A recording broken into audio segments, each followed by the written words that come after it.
सौनक आदि ऋषि सब श्रवण कर रहे हैं और सूत जी कथा सुना रहे हैं। महाराज सुखदेव जी को भगवान का आदेश हुआ, हे सुखदेव, तुम्हारा तो भागवत प्रचार करने के लिए अवतार हुआ है और आज मेरा परम शिष्य परीक्षित श्राप से प्रभावित हो गया है और उसकी मृत्यु का समय निकट आ गया है और उसकी मृत्यु बिगड़ गई है। इसलिए हे सुखदेव, जाओ और जाकर मेरे वत्स का, मेरे शिष्य का कल्याण करो।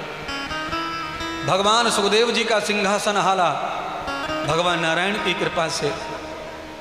राजा परीक्षित जब धरती पर गिर पड़े, गैर होश होकर के खड़े हुए और सीधे संतों की आज्ञा मानकर गंगा जी की ओर चल पड़े। गंगा जी पर पहुंचे, भगवान सुखदेव का मिलन हुआ। राजा परीक्षित को भगवान सुखदेव ने हृदय से लगाकर अपना शिष्य बना लिया और कहा, वत्स चिंता न करो, जिंदगी में जब जन्म लेते हैं मानव शरीर में माया के रूप में तो अनेक दोष और अवगुण, अनेक गलतियां मानव से होती हैं, पर उन गलतियों को संतों के चरणों में बैठ करके ग्रहण करके स्वीकार करके भगवान को अर्पण कर दो। भगवान का ध्यान करो, भजन करो, इस मोह माया के प्रपंच को त्याग कर भगवान की कथा का श्रवण करो। तुम्हारी मृत्यु सुधर जाएगी, तुम्हें जो कलंक लगा है वो भी धुल जाएगा, सारे पापों का निवृष्ट नाश हो जाएगा। लो मंत्र धारण करो प्रभु का।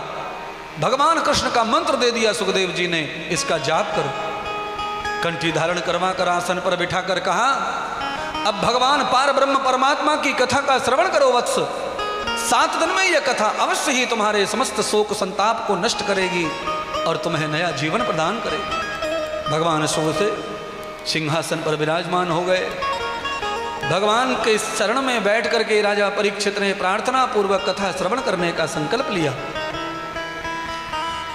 आज से कथा भगवान सुखदेव सुनाएंगे और परीक्षित महाराज कथा श्रवण करेंगे।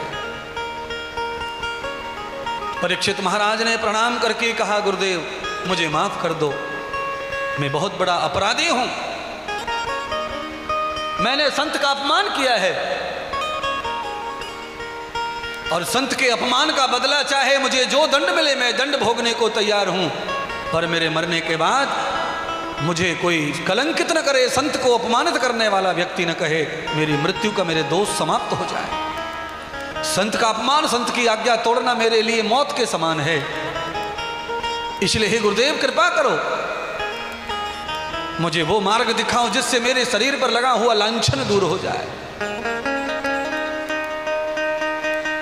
भगवान सुखदेव जी ने कहा, वत्स चिंता छोड़ करके बैठो, भगवान की कथा श्रवण करते हुए सब कुछ तुम्हारा संपन्न हो जाएगा, तुम्हारे दोषों का निवारण हो जाएगा, तुम्हारी मृत्यु सुधर जाएगी, तुम्हारी मृत्यु का दोष समाप्त हो जाएगा और तुम्हारी मृत्यु निर्कलंक हो जाएगी। इसी विश्वास के साथ में भगवान सुखदेव ने राजा परीक्षित को शरणागति किया और श्रीमद् भागवत कथा सुनने का आदेश किया। तो राजा परीक्षित ने गुरु आज्ञा का पालन किया, बैठकर कथा श्रवण करने लगे। परीक्षित जी ने फिर एक सवाल किया, गुरुदेव आपकी आज्ञा हो तो मेरे मन में जो उत्कंठा है वो मैं जानना चाहता हूं। वत्स कहो क्या उत्कंठा है? तो राजा परीक्षित ने कहा, गुरुदेव मैं जानना यह चाहता हूं कि किसी को आसन्न मृत्यु आ जाए, यानी अचानक मरने से ठीक 2-4 मिनट पहले उसे पता चले कि मैं मरने वाला हूं 4 मिनट में। ऐसी स्थिति में उसने जीवन में कभी कोई सत्कर्म शुभ कर्म न किया हो, मृत्यु सुधारने का, मृत्यु को तरने का कोई कर्म न किया हो, तो उन 4 मिनटों में वो व्यक्ति क्या करे जिससे उसकी मृत्यु उधर जाए, उसकी मृत्यु सुधर जाए।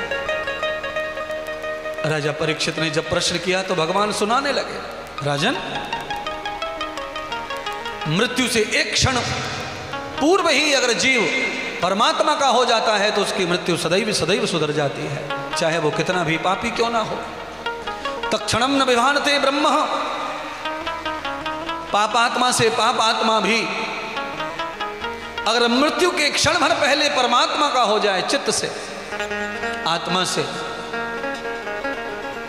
उसके सारे पापों का नाश हो जाता है और वो शीघ्र ही परमात्मा को प्राप्त होकर निष्कलंक मृत्यु को प्राप्त कर लेता है। राजा ने सुना, राजा को अच्छा लगा। राजा ने पुनः प्रश्न किया, यदहार दुखम संसार मूलम,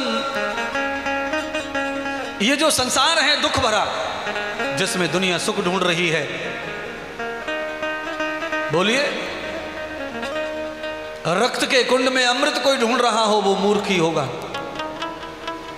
ये भवसागर में कोई सुख ढूंढ रहा है वो अज्ञान होगा।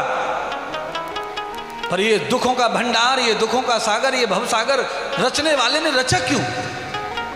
अगर ये भवसागर ना होता तो मैं ना होता, मैं ना होता तो गलती ना होती, गलती ना होती तो श्राप ना होता, और श्राप ना होता तो आज मुझे कष्ट ना होता। इसलिए प्रभु, इस भवसागर को बनाने वाले ने भवसागर बनाया क्यों? अरे जीव को सुख प्रिय है तो सुख ही बनाता, जीव को आनंद प्रिय आनंद बनाता, जीव को कलेश प्रिय नहीं है, जीव को दुख प्रिय नहीं है, जीव को पुण्य प्रिय है तो पुण्य बनाता, पाप बनाया क्यों? सवाल बहुत बढ़िया किया। केवल राजा परीक्षित ने सवाल किया ऐसा नहीं है, ये सृष्टि रचने वाले के ऊपर हजारों लाखों करोड़ों लोग सवाल कर रहे हैं, उठा रहे हैं। लोगों के अलग अलग सवाल है भगवान से कि संसार ना होता तो जन्म मरण का चक्कर ना होता, दुख सुख का चक्कर ना होता, पाप पुण्य का चक्कर ना होता। तब भगवान सुखदेव जी ने राजा परीक्षित की बुद्धि का समाधान करते हुए कहा, राजन, संसार बनाने वाला प्रभु एक ही है, दुख देने वाला सुख देने वाला वही परमात्मा, क्लेश और मुक्ति देने वाला वही परमात्मा है, पर उसका कारण परमात्मा नहीं है, उसका कारण जीव के कर्म है। परमात्मा स्टोर है सब कर्मों का।